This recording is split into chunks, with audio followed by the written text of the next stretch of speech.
মাথায় তো আর মগজ বলতে কিছুই নেই, সব তো গোবরে ভর্তি।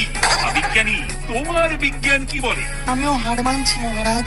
ব্যাস হয়ে গেল, আমার শেষ আশার প্রদীপটাও যে নিভে গেল।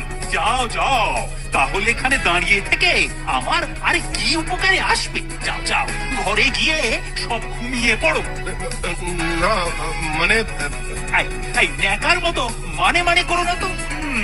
তবে মজাটা বুঝবে, ওই নবাবের আদেশ মতো সামনের মাস থেকে দ্বিগুণ খাজনা দিতে গিয়ে যখন সবার মাইনে বন্ধ হয়ে যাবে, তখন বুঝবে যত সব অপদার্থের দল। একবার গোপালকে ডেকে পাঠালে হয় না? খবরদার খবরদার, ও নাম আর আমার সামনে উচ্চারণ করবে না। বলি হ্যাঁ গা, বলছিলাম কি, এই জানো কেউ তো খাঁচা না খুলে খাঁচার সিংহটাকে খাঁচার বাইরে বের